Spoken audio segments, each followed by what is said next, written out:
All right, last one. We're talking about making money while networking. And this isn't about money per se, it's about value.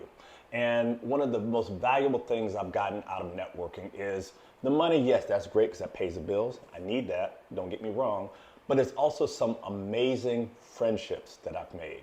And those friendships are so valuable and rich.